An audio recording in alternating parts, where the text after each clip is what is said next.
Greetings, everybody. This is Jeff Scott, and this is my weekend market update for the week ending January 22nd and beginning January 23rd, 2022. Before I start, a couple of housekeeping things. I am using a new platform. It's really the first time I've switched platforms for my major analysis in 20 years.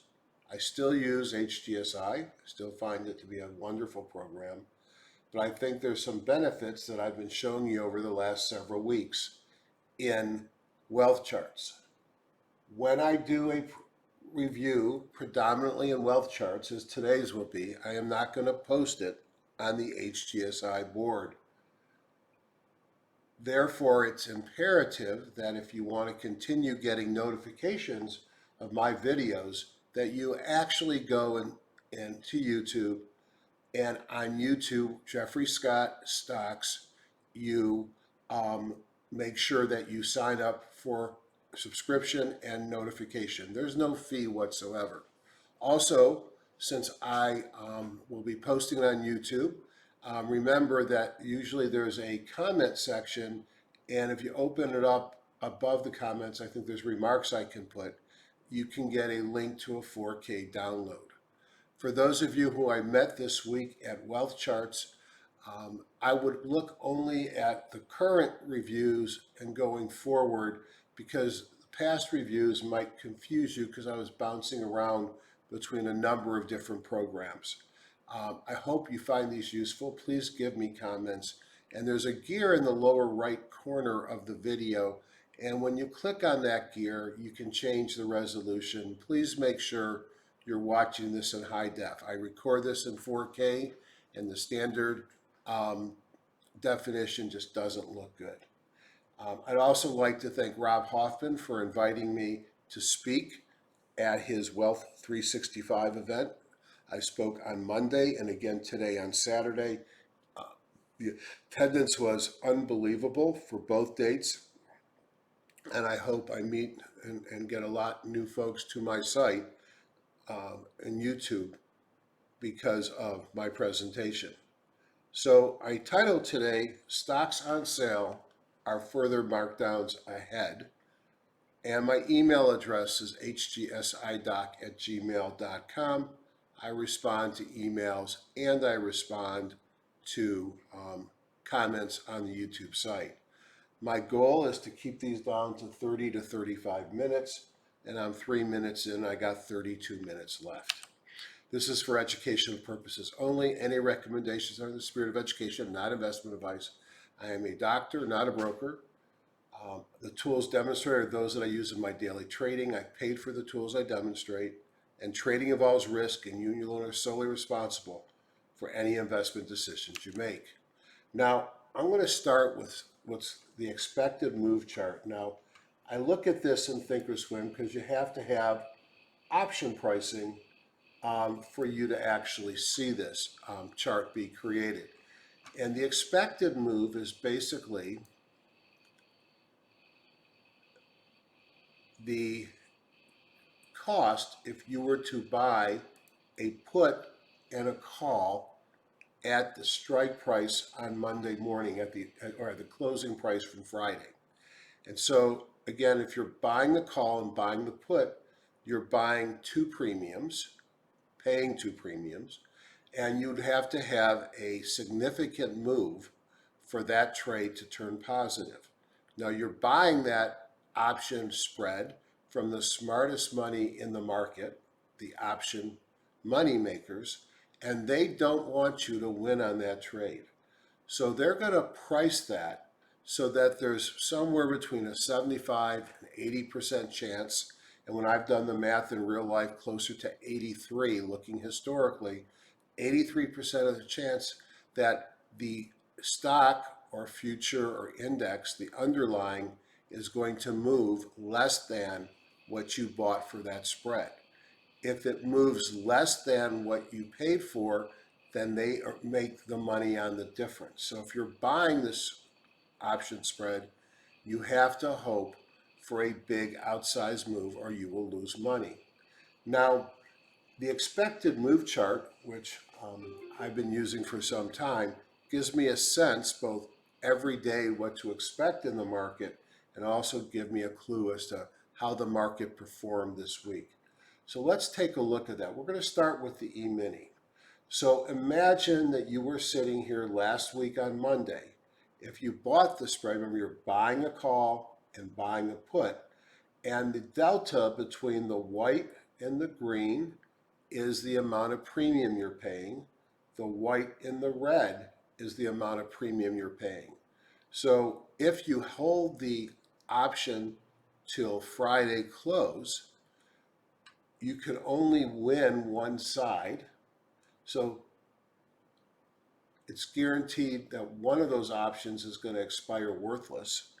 And then as long as you stay within the green or within the red to the downside, the option maker wins. So if you knew you were going to win 83% of the time, you've really got to know something if you're going to take the other side of the trade. So let's look at what happened this week. The center line and the strike price for the option spread is determined by the close in the prior week.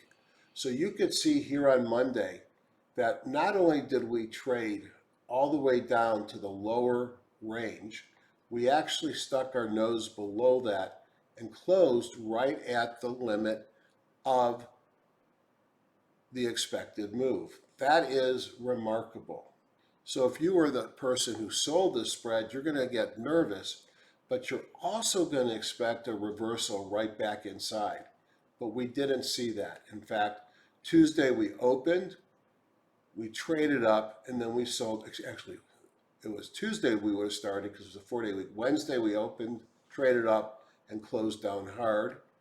Thursday, again, sucker us in early with the trade into the range above the red and a very weak close. And then the same thing on Friday. So part of what makes me feel kind of worried about this market and say that even though I think there's a bounce coming, but there's no guarantee of that, is there was no bounce in the S&P 500 futures on Friday, and it got really oversold, and it got weaker and weaker as the day went on. What about the NASDAQ futures? Same story. Closed slightly below the expected move on Tuesday and drove down further Wednesday, Thursday, Friday, closing near the low of the week. How about the Dow? Similar story. They didn't get below the move until Wednesday, and again, closed at its lows well below the expected move. That means if you had bought that strategy of buying the at-the-money call and buying the at-the-money put, you would have won each of the big three indexes. Let's take a look at the Russell. Same exact thing. So if 83% of the time this doesn't happen, and it happened 4 times in a row on the major futures here, each of them positive, that's pretty remarkable. Now, if you go back here a few weeks, this is what you look for. You look for the open, trade down, go below the expected move, close back within the range, and then when you took out that high the next day, to me that's an invitation to buy. We didn't see any of this. In fact, we didn't take out the prior day's high on any day, this being the Russell. The VIX, this was not a giant move for the VIX. Now, yes, it did close well above, which you'd expect on a highly volatile week, but this is what high on the VIX is. And this is the VXX. So although the VIX is elevated, and yes, the VIX had a very big move, I don't want to diminish the move that it had, it still is far away from what the VIX was in December. Now, if we thought that we've seen the bottom of this correction, I would have thought we would have spiked on the VIX. Maybe that's coming on Monday. The dollar, the other ETF I like to look at here, upper part of the range never went above the expected move. The market makers won here. So of the 6 expected move charts I looked at, were 83% of the time, they're going to be, each of them individually are going to be between the green and the red. 5 of the 6 closed out. That means something. And again, it might be enough to make me a little bit concerned about how much of a bounce and how soon we get it. Now, these are just some charts that I like to look at that give me a sense of how oversold this market is. And I'm going to look at a couple of other breadth things and then move into wealth charts. This chart here looks at 1 day, 2 day, 5 day, 10 days, and a month long. And it looks at sector, industry advanced decliner, and stock advanced decliner. So it's kind of easy to see that over the last 2 weeks, we've been in a world of hurt in the market, where over the last 10 days of trading, every sector's been down, 97% of industry groups, and 83% of stocks. So I would say it has been very difficult to make money to the long side, even if you were in the top industry groups. Again, for those that saw my presentation this week, the stock market is so important in determining the direction. Now down here is something that I refer to as the buckets. Imagine if you take every stock in the S&P 1500, and that's what these pie charts are made of. And you take every one of those stocks and you ask your question, where are you in the percent B? Percent B of 50 means you're right in the middle. Percent B of 100 or 0.1, however it's being looked at, or 1.0 rather, would mean you're up at the top of the bands, and 1 or 0 would be, or 0.1, however the range is, the bottom of the band. So you go between 0 and 100, 50's in the middle, 100's at the upper part, 0's at the bottom.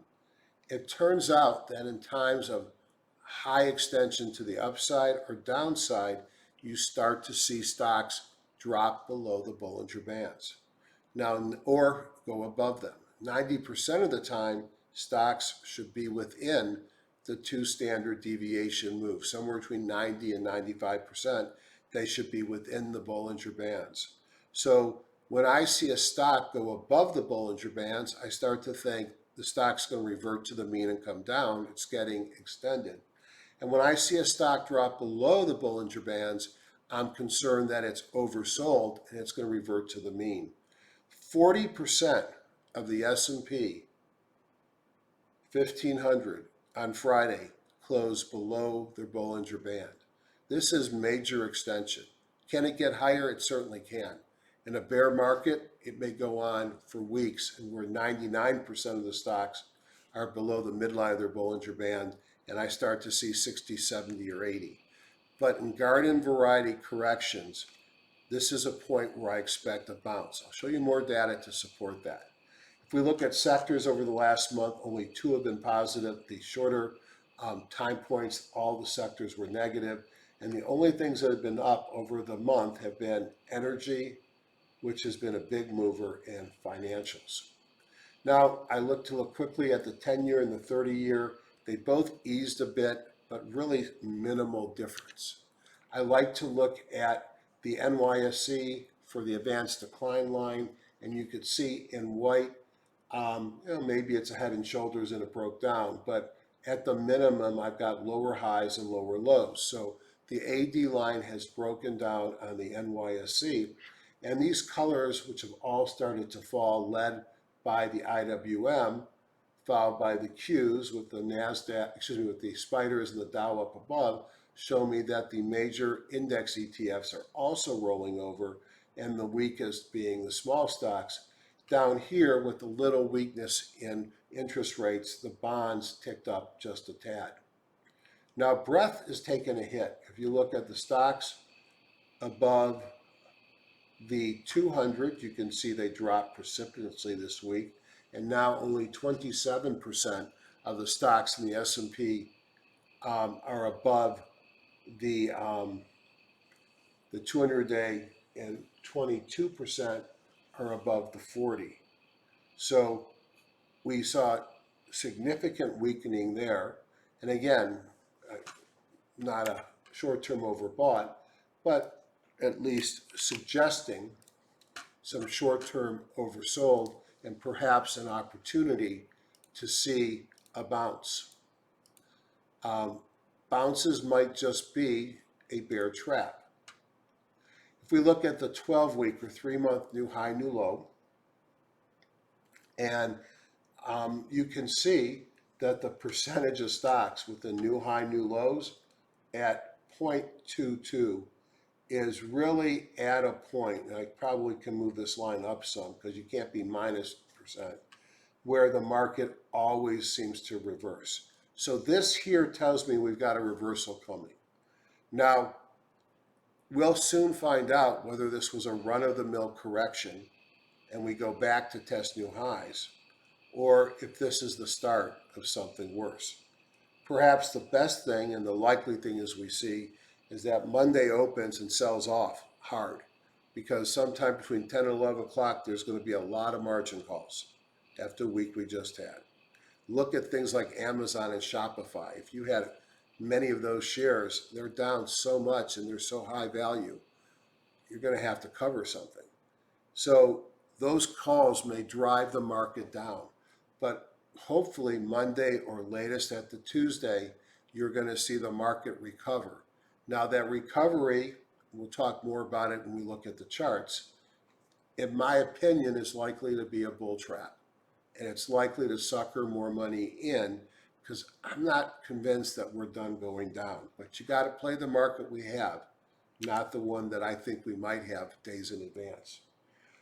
The daily McClellan has sold off down to the 200, and you could see the oscillator has almost gotten to the level that we hit in 2020 on the pullback, and where we've seen reversals before. Actually, we saw reversals in December from almost the exact same level. Now, it's interesting, you look back in 2020, and we had a bunch of head fakes. And it may be that this will turn out to be head fakes as well. We shall see. I mentioned today a woman who I've been friends with for a long time, whose husband was involved in some studies that I think led to the Hindenburg. I think he was more had the logic indicator, but the Hindenburg is something that predicts major market corrections. There hasn't been a major market correction in, gosh, at least probably since World War II, that was not first hinted at by this indicator firing. It doesn't fire often, and when it fires, you pay attention. Now, the bad news about the indicator is, first you have to confirm it, which takes another one firing, another signal firing within 30 days. And then the second thing is 1 out of 4 don't mean anything. So we had on the NYSE a series of Hindenburgs in November, and we did see a sell-off in December. We saw them again 12-15 and 12-16. But what's been interesting is the NASDAQ, which I don't typically look at as the primary indicator of a Hindenburg, has been firing Hindis a lot this year. And when you look at the new lows, I almost fell out of my chair when I saw 24% new lows on the NASDAQ. Now, that might be another reason to expect that we're near at least a short-term bounce and short-term recovery. Now, that's somewhere between the 25th and 30th most new lows on a close since 20 years back. So that's pretty profound, though. Do we reverse from here? We could. Even on the NYSE, we're up to 7.7, certainly a lot less. Know your news and earnings. I always like to do this. And when I put this in this little PowerPoint, it's not to, what's the word I'm thinking of? It's not to bore you, it's for me. It's for me to remember what's going on this week. We got some PMIs that could be important. We got some Case-Shiller We got an FOMC statement, so you know that's going to be a big deal. Fed meeting this week. God, how is the Fed going to handle this one? They caused this, and how do they fix it? Jobless claims on Thursday. So this is a high risk week on news. It's also a massive week on earnings. So this is going to has all the makings of a doozy. So this was an ugly week for the stock market, with a selling into strength late in the day. We saw profit margins on earnings reports, continued fear of being in high multiple growth stocks, anxiety around the Fed, and then selling begot more selling. Another big week for earnings. We saw with Netflix what happens when you disappoint. Look at the averages. The NASDAQ is down 12% in the first 3 weeks of the year. Wow. So the NASDAQ is in correction territory. And the Russell, which is down 11.5% year to date, but started dropping before the year began, is actually approaching bear market. So I am expecting a bounce soon based upon oversold levels. But with the current economic concerns, reduction of easing and impending tightening, I feel longer term the risk is to the downside. Despite the sell-off, we still are just a few days or weeks away from the most recent top, and bottoms start somewhere, but they don't typically start at not stops, at tops. And the problem with spell checking, when the word you put in is a real word, they let it go. So just about done with this. This is longer than I want the PowerPoint to be, but it's not like I'm going to show you a lot of stocks to buy this week. So I've cut another 50% of my remaining positions, even some of my longer term positions. I'll use a bounce to probably lighten up a little bit more.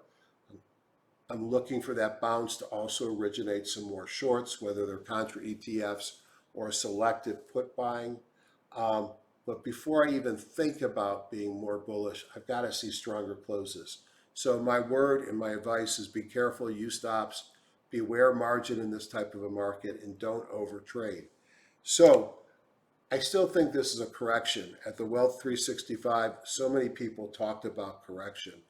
But that week was so bad, you almost have to start thinking, what is a bear? What could a bear look like? And if I just think back to 2 years ago, there was a 34% drawdown in the S&P 500. 1 month took 5 months to recover. And you could see here drawdowns. The minimal drawdown of being a bear is 20 at 20 in 1990. You had 22 in 1966, and these are the post-World War II bear markets. So I always fear the bear, but if you look at where we're at, these are percent off the 52-week high. Bitcoin is 56% off the 52-week high. The IBD 50 ETF is 28.5%. The IBB biotech is 27.5%. The Russell 2000, as I said, approaching bear markets, 19.4%. FANG is off the high, 18.2%. The NASDAQ is off its 52-week high, 14%. The S&P, 8.8%. And you could see what's been dominating and leading: commodities, the dollar, oil. Interestingly, they're down just a couple percent off the 52-week high. And over here you could see how long it's been since we saw that high. So not without danger. So I really am pleased with wealth charts, and so much appreciate Rob putting my favorite indicators in so that I could spend more time in wealth charts.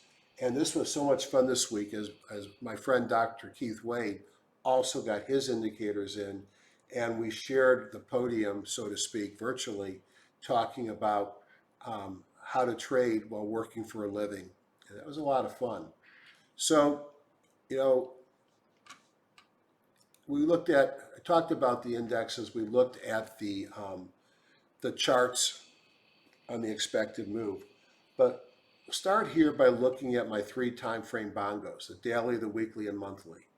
It's been a long time, probably March of 2020, since I saw red appearing in a monthly bongo. It just tells me that something has happened here. that not only are we in a daily downtrend, but a weekly downtrend, and we're starting to roll over into a monthly downtrend. That's different this time. We broke below the channel that we had the end of last week, and we traded down hard, taking out and closing below on the spider, the 200-day moving average. The Q, not only did we close below it, we knifed through it. The diamonds and the Russell have all broken out of their channels. You know, these all look like a water faucet and the water's falling out, a waterfall, whatever you want to call it. That's a dangerous market. Now, what surprised me, as I mentioned before, is although the VIX is up, this is the VXX again, it really hasn't broken out. Now, there's massive volume on Friday. I'm thinking it's options expiration, but with the volatility in the market, maybe it's more to it than that. And the dollar is kind of consolidating here right below its 50. So this is not a strong market. The gap, my guppy charts, easy to create. I'm going to be doing some live sessions with wealth charts, to be determined when. And when that happens, I'm going to give out my layouts.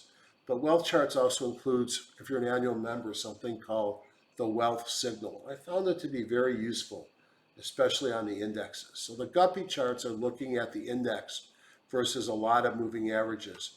And what I know from the past is in a bad market, we will break through all these moving averages. And then this is really a scary time in the market when you see that, and you can see what happened in 2020. And in a really bad market, we'll start to flip and invert those moving averages.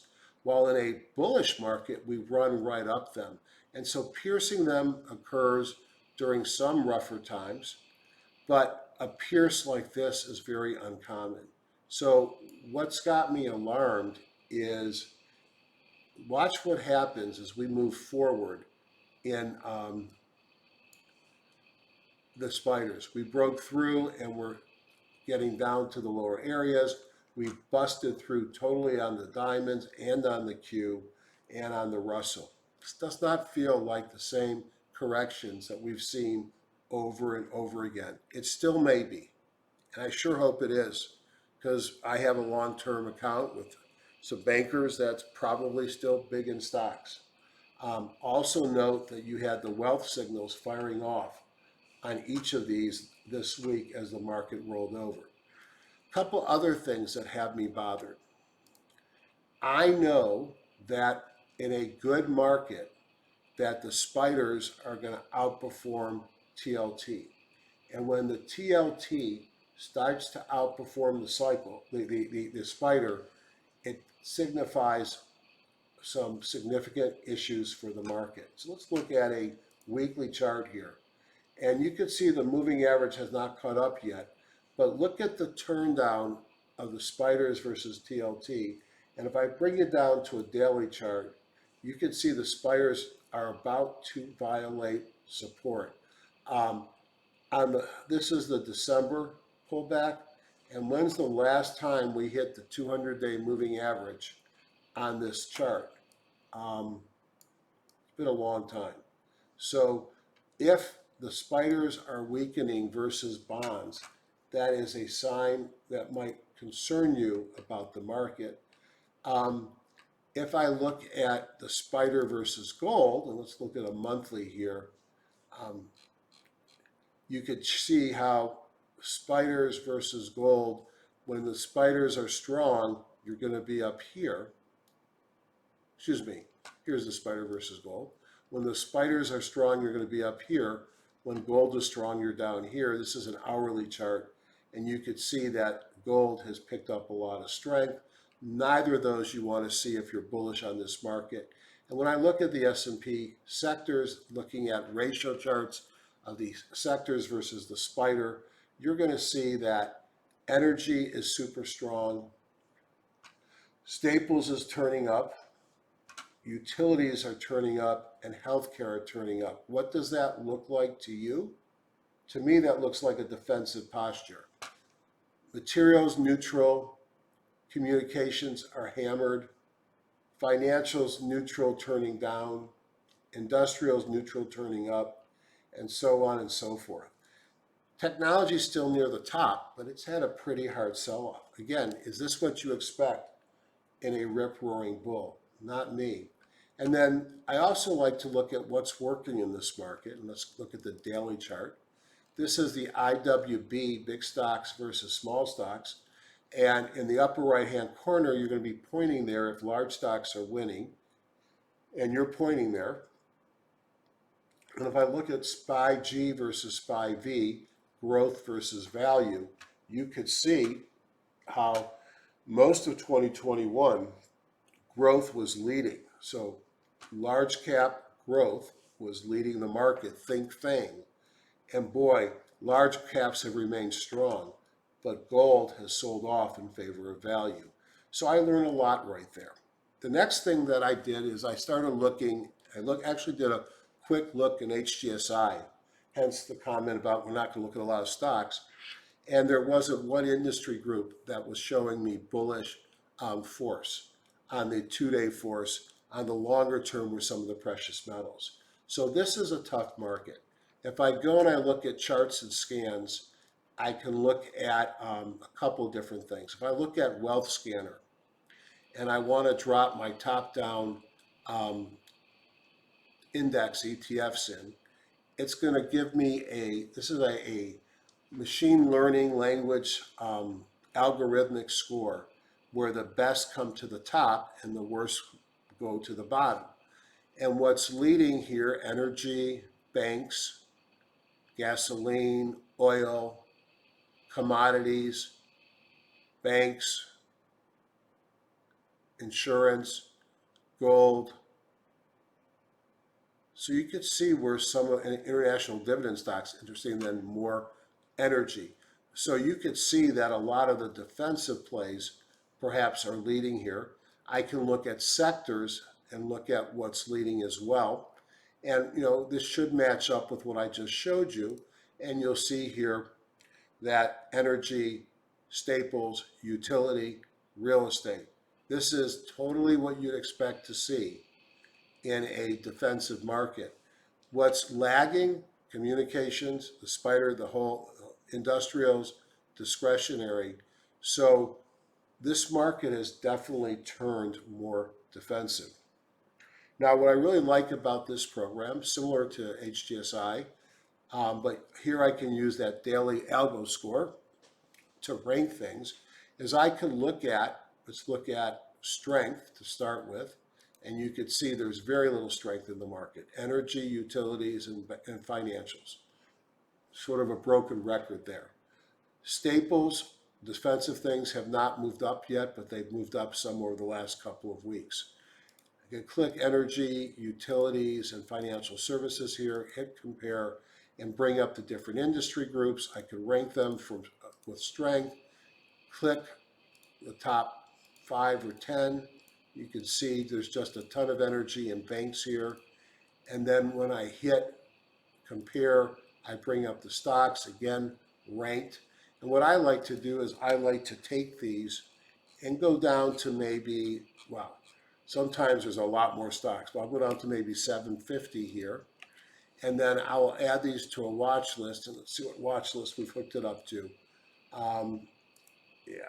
This would be buys. So we'll put them in my bullish wealth chart stocks today. Apply that, and now I'm just going to add that to the watch list.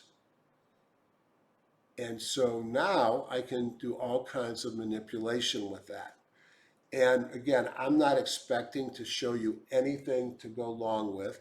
And I'm even afraid to suggest shorts because I think we're getting to a point where it bounces here. So I just want to show you the power of this. So now I can look at, I could go into Wealth Scanner again. Let's bring up those WC buys for January 22nd. And let's just see what comes to the top. Banks. Now, you probably recognize this indicator here, which is my DOTS impulse indicator. We talked about that today at the Wealth Charts program. There's a 3-channel bongo on this, but there may not be old enough stock for that. And then this is a relative strength versus the spider. This is an unbalanced volume. Actually, this is a high-low jump. And so, and then plotted on the charts, circles are wealth signals, and the little diamonds are a signal that I've recently, or not recently, several years ago, I developed, and I've been using it as a trigger in Thinkorswim. And you can notice here that I've got a weekly chart over here, and I can tell it doesn't have a lot of data in this stock because you're not seeing seasonality. So here are the top stocks from my list, and we could go through them, and you can see that they're extended so far. This one had a fresh buy come in Tuesday. Look at the strength in this horrible week in Nicolette Bank shares. But I go down here, and it's at 100 on the high-low oscillator, so you know I don't want to buy an extended stock. And I might go through and look here and see if there's something that I like. Now I can do the same thing on the stocks that I did the opposite way earlier and look for sells. And I can run this as a bearish. And I could start to look at some of the things that come up here to see if there's actual setting up at a good sell point. As I said, this market is sold off so much, it might be difficult to find things that are fresh shorts. And then the other thing is, if we do see a bounce, you don't want to be left facing the wrong direction. So I'd rather bounce as we run up into a major moving average. Now, one stock that I did look at that potentially was short of bull, but again, I'm concerned about a bounce, so I have to be careful here, was AllianceBernstein. And you could see a big run up, a pull to a moving average, and a failure at the 17-day, or 17-week. Now, this one looks interesting to me, and it's got my sell indicator come in here, break down below the 200-day moving average. The bongo has gone red here. Multiple negative impulses. The PSAR is red. Still holding above its moving average on relative strength, but it's weakened compared to where it was. So this was one that looked interesting to me, but I'm going to be honest, I don't really see a lot of individual stocks to buy and sell. Now, at least until I see what the market does on Monday. Just for those that haven't seen this, we have developed in Wealth Charts a scanner. It's not out yet. It will be available for purchase with several of these indicators in the next couple of weeks. But I could take, for example, I'm going to take the entire market and very quickly, no, it's already done it, I'm going to be able to scan the entire market looking at my impulses, squeeze, how many impulse dots I have, green candle high, red candle low, bongo daily, weekly, what's my percent plus or minus high jump, and then my early movement signal, the EMS signal. And if I want to do this, well, let's say I want to look at a bearish stock. I might want to find stocks that have multiple dots, so I'm going to click all the dots. I don't care what the bongo daily is, but I do care if I'm looking bearish that I got a weekly, bearish bongo weekly, bearish EMS or no EMS, and let's hit apply. So now I'm going to hope that I have stocks here. Well, they should be negative stocks based upon all the red that we see. And we'll go to the highest high jump I have and move down here and see if anything looks interesting as potential shorts. So here is a stock. It's too cheap for me to short. It's less than $1. But a new signal, a breakdown here. The daily bongo's gone red in a squeeze, and you could see the relative strength is broken down. So I probably want to go back into here and go select price, and let's just put $25. And we hit apply. So now the list should get even smaller.